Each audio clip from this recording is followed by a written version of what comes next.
All right, what's going on, guys? So now we're about to go ahead and get started with the second part of this lecture for Unit 1. Now we're going to go a little bit more in detail with the American colonies. So if you're following along with the filling notes, this would be the start of U.S. History Chapter 3, okay?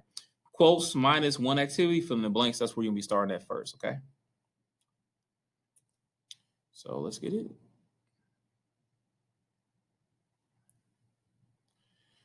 All right, so your notes are going to start after this. So go ahead and fill this in. In this world, nothing is said to be certain except death and taxes. We are all born ignorant, but one must work hard to remain stupid. I really like to start this off because you got to keep this in mind. Like, there's nothing else that we know for sure is going to happen. You're going to have to pay taxes and you're going to die. Those are the two things we know for certain. More importantly, think about what's going on in this class right now. We're all born ignorant, which means when we were born, you don't know nothing. You know, now I'll take that back. You know how to survive because you survived in a bubble of water. You've survived the birth. You survived a lot. So you do have an idea of survival, but the idea of how to survive outside of this world and society, you have no idea. You actually learn how to do this. So you got to work really, really hard to remain stupid. That means you have opportunity to learn. So hopefully over the next couple of weeks and just in life in general, you really, really take that to heed and you really should start adding on to what you already know how to do very well. All right, so you know starting now. So by 1750, okay. So by 1750, there was approximately 250,000 Europeans in the American colonies, okay? Okay. About 90% were English. Most were enslaved in the southern colonies, and half of the immigrants were indentured servants. Okay, so give you guys just some big background. So, what is good about having so many immigrants? Well, that's really your opinion based. Like, what do you think is good? You have the idea of cultural diffusion. That's definitely something that can help you out. But it is a good idea that at least we have different people living here. Okay. So here is a layout of the whole colonial background. Take a second look at this. Again, if all these videos, you can always stop it if you feel like you need to. Where did they come from? So here you can obviously see here, you have the English come from high unemployment, low wages, religious and political turmoil. Where you had the Scots and Scottish, high rents. Germans, they also had high taxes. So one thing you see here, a lot of wages and taxes, economics is coming apart. Or some of the contributing reasons of why you have people coming over here to the New World from England. All right, so let's get some background just on Africa real quick, okay? So this is we're not going to watch this video. Hi, my name is John Green. This is Crash Course.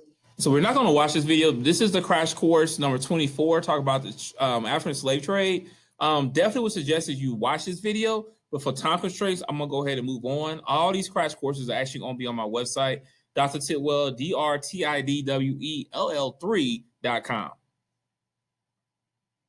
All right. So as the need for crops grows, so did the need for labor. Okay. African workers at first was treated as indentured servants, free after years of service. So that's a key thing to remember.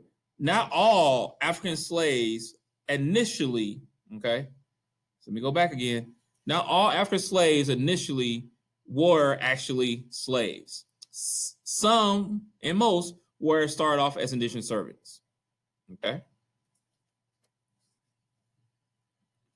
They came from various backgrounds, and now into the mid 1600s, did we actually have slave laws? Okay. All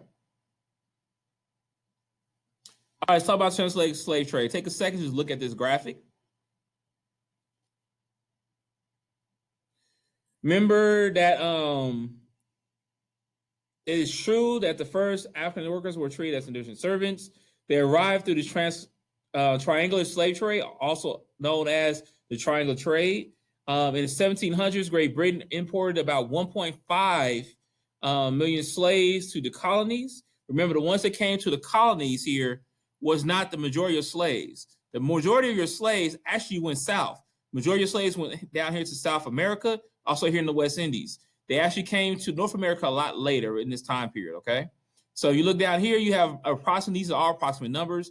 Boy, about 5 million went to Brazil. You look here, that's only 0.5 million went to the United States. That's still a lot of people, but it's a big difference between 5 million 4.5 in the West Indies, which is now known as the Caribbean, or 0.5 in the United States area.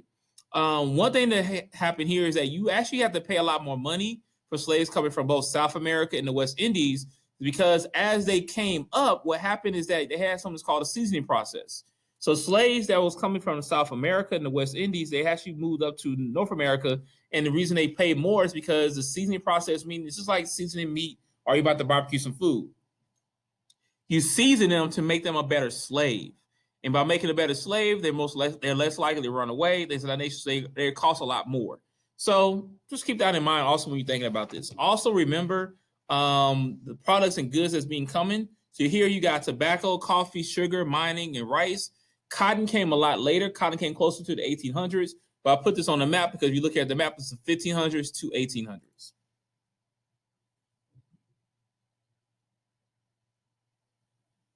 Okay, let's keep moving. All right, so kind of gave you some background on this already. The journey of the slaves to the colonies is known as the Middle Passage. Some conditions were very, very harsh. I'm going to show you guys a video about that in a second. And in New England and Middle colonies, most were house slaves versus hard labor in the South. So again, I'm coming directly from your fill-in notes. Okay. So remember, manufacturer. So as far as you're looking at the map, you have your manufacturers coming from Europe into Africa. And then from Africa to the New World, you have your slaves. And then your raw goods, like your tobacco, sugar, is going from the New World back to Great Britain, and it goes all the way back around in a big triangle.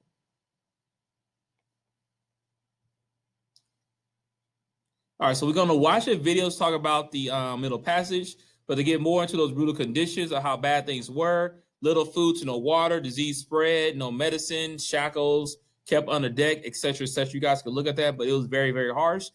You can pause this now if you want to write this down, but I'm going to give you this image right now. So remember, you are going to see some materials here that's going to be kind of difficult to watch, so please be mindful of that.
This is all coming from the movie Amistad, which is a pretty good movie to watch for U.S. history.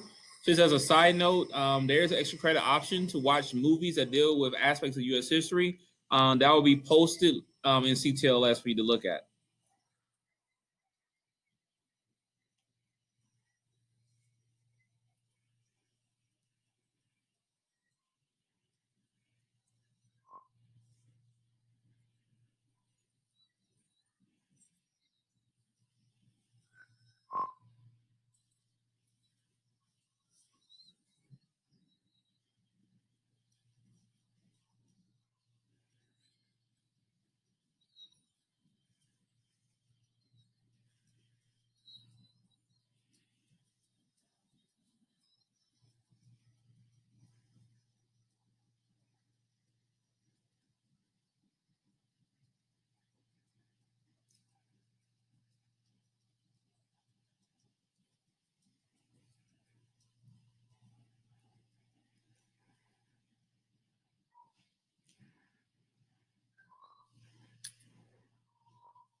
Okay, so I should keep showing you this. I want you to see how they're getting fed.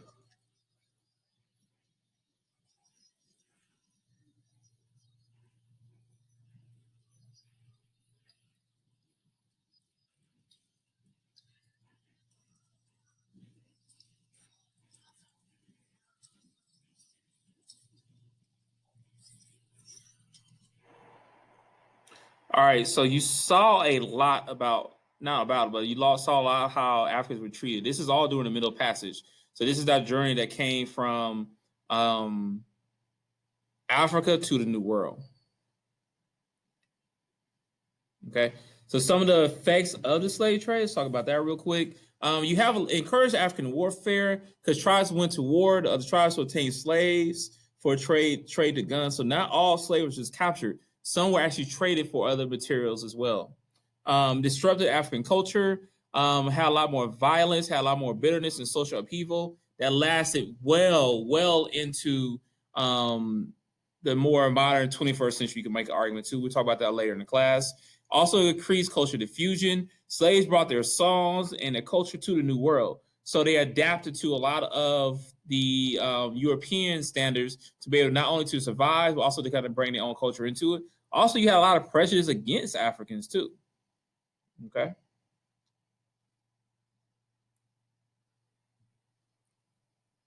All right, so now let's talk about slavery in the colonies. All right. So in New England, the middle colonies, most were house slaves, like I said earlier, versus most in the South were hard labor slaves. Okay. If you look a little bit deeper, 40% of the population in the Chesapeake area were actually slaves. They had very poor living conditions, hard work, lone work. They basically worked from sun up to sundown. Like I said earlier, they blended a lot of Christianity with their own religion. They kept the African culture. You still see that being played out to this day.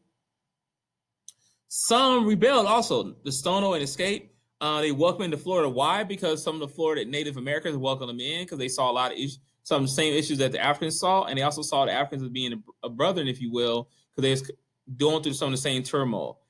Some were free. It was very rare. Phyllis Wheatley is one of the most well-known, first African American to publish a book of poems. Okay, so some more background for you.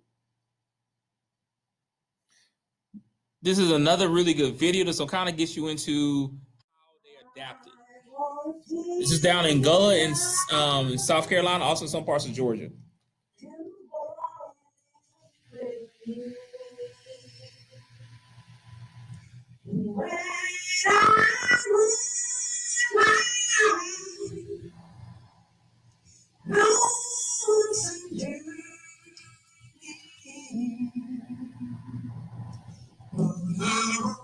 Jesus, Jesus,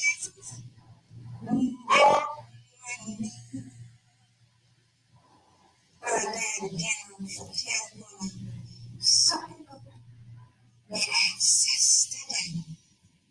I can feel it present today and feel it because I really watch it. And where and we're being treated as less than humans. You know, I can see about change. You know what I'm going to get? See, you can't move it in the bed. The restaurant, different, but they didn't really know how. It was just like a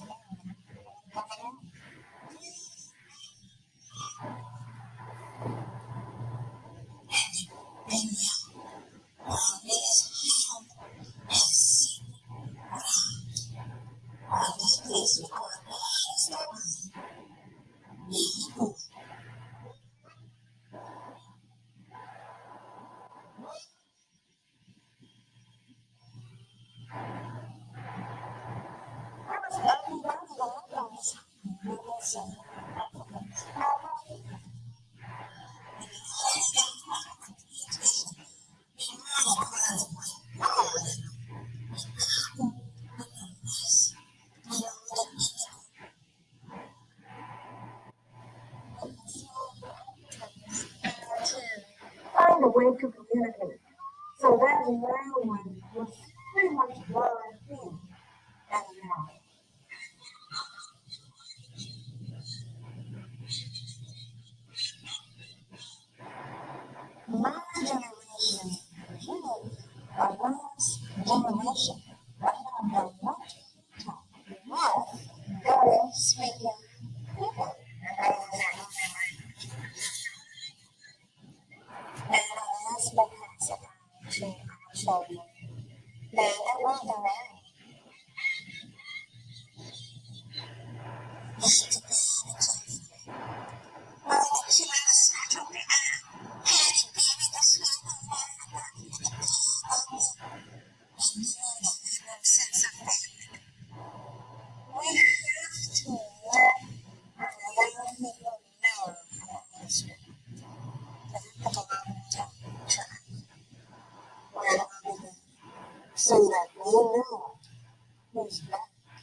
All right.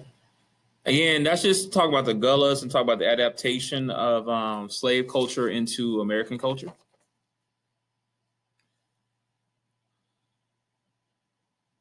All right, so let's kind of go more in these. Let's talk about illustrating slave trade. So it starts in Europe. Then they make manufactured goods to exchange for slaves.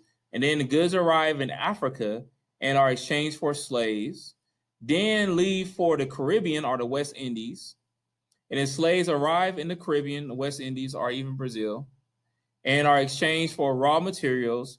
Those then leave for Europe to be turned into manufactured goods. Okay, so here's a quick image of the population of American colonies. If you notice here, well, notice the graphic. Right around the time where you had the adaptation of tobaccos, when you start seeing an increase. All right, so talk about the government in the colonies. Gives you just some background on that. Again, you take a second to pause this, take notes as you feel is needed. Then you got the England economic relations with the colonies, like how did they get along with them?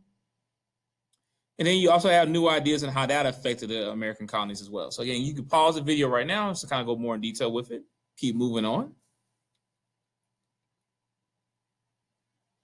All right, so keep this in mind. North America was very good for England, okay? The colonies brought large amounts of British goods, so they left them alone, which resulted in what's known as solitary neglect. Okay. So now you want to talk about, not going to be probably on the test, but English Civil War between Charles I and Parliament. Again, they got left alone, which is led to solitary neglect. But one reason for solitary neglect was because of the war between King Charles and the Parliament. All right. So what is solitary neglect, you may ask? Well, it spawns democracy. The Magna Carta and the English Bill of Rights, habeas corpus, enlightened thinkers like Locke and Mastawick, I can never say the name right, forgive me. Freedom of the Press was done by John Zinger. So it really kind of gets this whole idea that, hey, England started leaving the colonies alone. They kind of let them do what they wanted, which this is kind of giving the break, the roadwork to what's going to now happen with the American Revolution. We'll talk about that a little bit later on. You also have now the Enlightenment. Okay, so this was a movement led by thinkers who believed that the problems could be solved by using human reason. You didn't have to be told by things, just by using human reason. The most famous philosophers of this time period was Rousseau and Voltaire. But how does this impact reason? Don't forget how important it is. Remember talk about the Salem witch trials. That also was the idea. Remember, all these women was killed because of the back on religion. And like I said earlier, they was just basically high. It wasn't. I mean, they was getting fumes from wheat. I mean, that's why they was acting weird, if you want to say quote unquote, and they were killed off. So, like I said, you had two major thinkers. You had Voltaire, who argued against tyranny, valued science, and believed in socially involved literature. We had Roseru. I'm saying the name wrong. I'm sorry, you guys. He believed that people were naturally good, argued for individual liberty, and people have free to express themselves. They both agreed on the idea of, they both were philosophers that influenced enlightenment. They denounced the church for its absolute power in the colonies. and their writings also inspired the French Revolution and early leaders of even the American Revolution.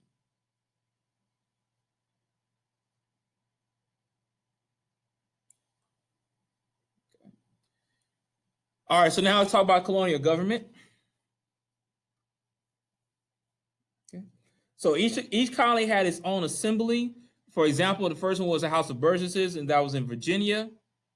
Okay. Where they would hold town meetings to govern themselves. So it's a democracy. And many had government appointed by the king. The trade was all based off this whole idea about mercantilism. Okay, this is a key word to understand, mercantilism. Get gold by exporting more than you import. And then also colonies should just buy from Great Britain, not manufacture or export. So the idea of this is the same idea about economics. So this is a tie-in to economics as well. You never want to spend more than what you're making, right? So you look at your paycheck. You don't want to go buy a Lexus and you're barely making enough money to pay for that Lexus. If that one paycheck, that with one paycheck goes fully to your Lexus, you shouldn't probably have a Lexus. Okay. So the idea is that you always want to spend. So again, you want to bring in more money than what you're spending. Okay, that's just basic economics. Then let's go into the idea of navigation acts.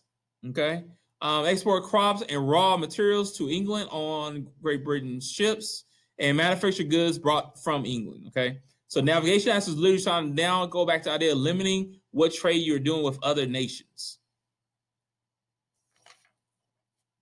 Okay, so now we're going to page 9 of the fill-in notes, if you follow on the fill-in notes. All right, so here's all the navigation acts in detail. Give you a second just to look at this, and of course, you can pause the video right now to get more details about navigation acts. Definitely something you need to know about. Let's get into colonial life. Let's talk about the class system. The gentry, you have the wealthy and the politicians. You had trade people and farmers. For example, you have silversmiths, printers, and small farmers. The women, for the most part, they ran the house and they could not vote, or they could not vote or own land. The whole point of the women doing this time period right now, from all documentation I've looked at, their whole goal was really just to run the house and to have kids. Speaking of kids, most worked and few attended school. The only ones that really attended school was from the more wealthy aristocrats. Speaking of education, go more in depth with that. It wasn't compulsory. In other words, it wasn't required by law. Okay, so right now we live in a world today where school is, for the most part, required by law. And back in these days, it wasn't. New England had the best education. You might ask why. Well, you read the Bible. Okay. Let's get into Ben Franklin. Okay. Some interesting things you want to know about him. He was an author, printer, inventor, politician, diplomat, firefighter, musician, postmaster, activist. Ben Franklin did a lot, which is why he's on the $100 bill. He came from a poor family of 17 kids in Boston. He ended school at 10 years old, ran away at 17.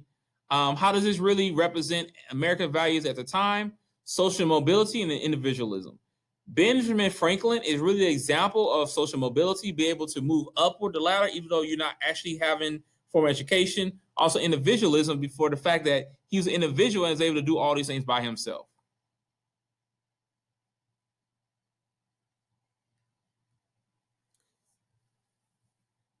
Okay, so we're going to actually skip this part right here. Now, the question again was just make sure you guys understand this. How does this story represent social mobility and individualism? It's just about everything he was able to do. All right, so now religious tensions are getting very high. So now we're about to get into the idea of Great Awakening. There were 2 Great Awakenings. This is the first one. Remember, the first Great Awakening happened in the 1700s. This was during the precursor to the American Revolution, if you will.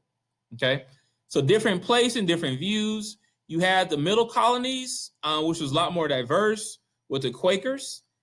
That's the middle colonies. Massachusetts, you have the Puritans. Rhode Island, you have religious freedom. And then in Maryland, you have the Catholics. Ministers believed the colonies weren't pious enough, led to revivals to renew religious zest, meaning they did not, a lot of ministers did not believe the new generation of colonists believed in God enough. So preaching impacted young audiences a lot, which is known as the Great Awakening. Okay.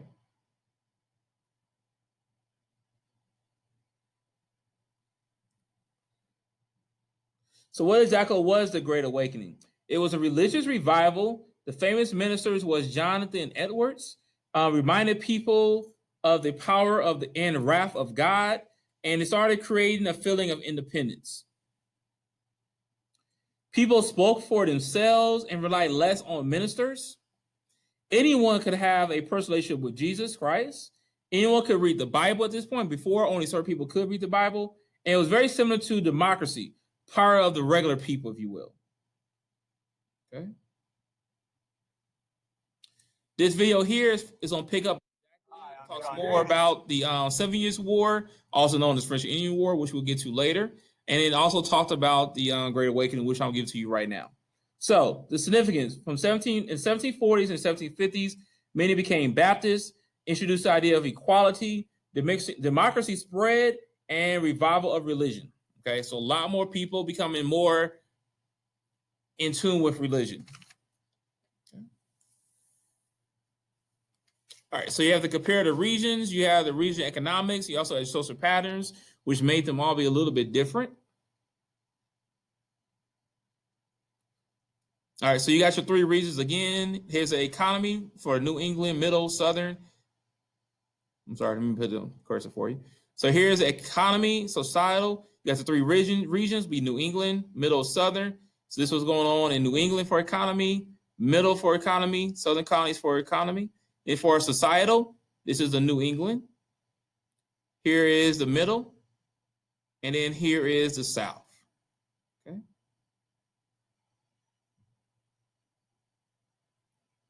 All right, so you also had a lot of wars with empires. You had European competition in the colonies. You had the French and Indian War, Pontiac's Rebellion. You also had the aftermath of the war. So we're talking aftermath of the war. I'm talking about the aftermath of the French and Indian War, which we'll get into momentarily.